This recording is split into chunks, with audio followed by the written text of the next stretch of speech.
Bonsoir Éric Coquerel, député La France Insoumise de Seine-Saint-Denis. Merci d'être en direct avec nous ce soir. On sait que l'opposition de la part du gouvernement et de la majorité a été critiquée pour ne pas avoir assez fermement condamné parfois les violences du week-end dernier. Édouard Philippe, ce soir, a choisi de s'adresser très clairement aux casseurs en disant on pourra manifester, mais on pourra manifester dans le cadre de la loi et tous ceux qui ne se soumettront pas à cette obligation légale devront en payer les conséquences. Les casseurs n'auront pas le dernier mot. Comment est-ce que vous réagissez à ces propos du Premier ministre tenus il y a quelques instants sur notre antenne et sur l'antenne de TF1? Déjà, la première chose qui m'étonne, c'est que, si je ne me trompe pas, ça doit être la première intervention en direct sur un média important du Premier ministre depuis le début de la crise.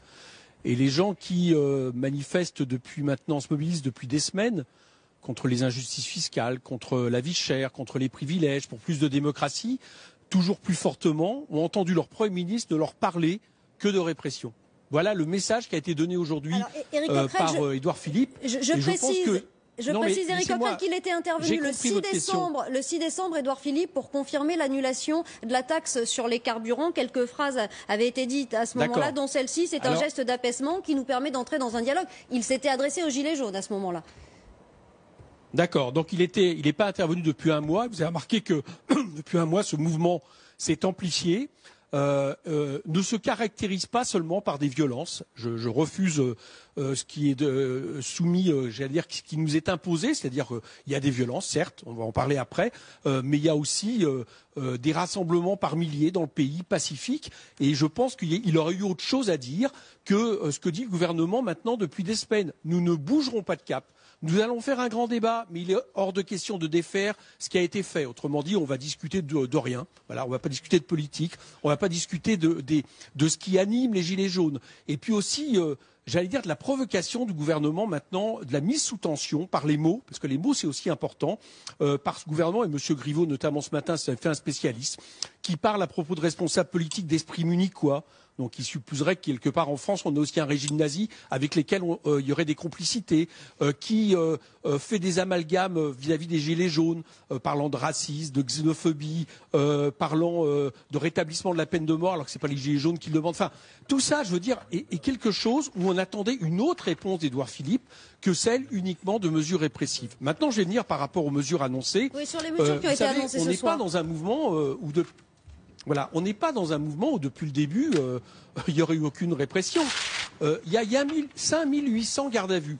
Comme l'a dit, j'entendais une personne autour de la table qui faisait remarquer que beaucoup de ces gardes à vue ont été faites de manière préventive, parfois sur 3 fois rien. Par exemple, venir à Paris, même pas être sur la manifestation, avec le fait d'avoir quelque chose qui protège contre les gaz lacrymogènes. C'est considéré comme pouvant être en garde à vue. Il y a 1400 blessés, dans des centaines de blessés.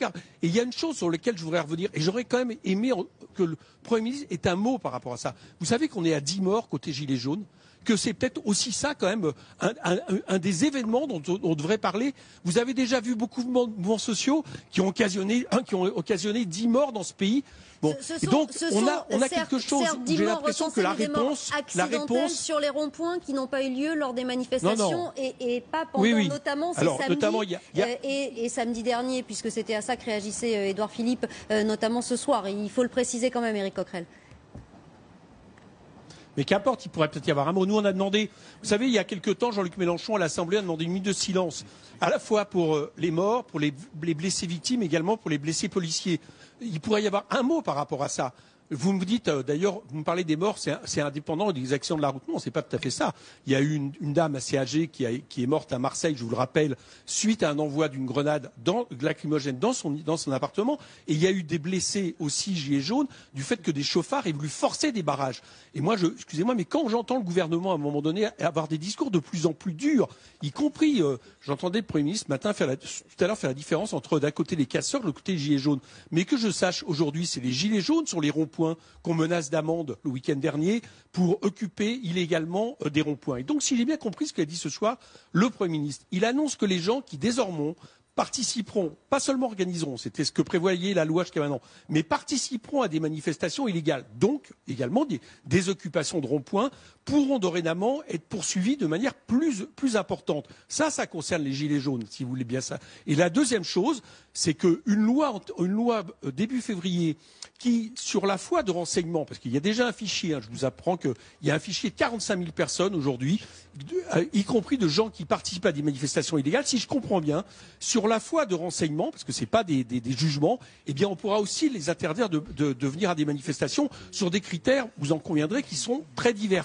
Moi, ça ne me rassure pas au niveau des libertés publiques. Et en tout cas, je suis d'accord avec M. Lebar sur une chose, c'est que c'est pas ça qui va régler la question. C'est pas le fait de mettre des policiers toujours plus épuisés par rapport à des manifestations qui continuent qui va faire en sorte de régler la question et la colère qui monte dans ce pays. Et donc la question est politique. On attend toujours cette réponse. Et pour l'instant, Édouard Philippe n'a pas répondu ce soir. On va rester sur cette adéquation entre David Lebars et Éric Coquerel. En tout cas, sur ce point, merci Éric Coquerel d'avoir réagi en direct ce soir sur LCI.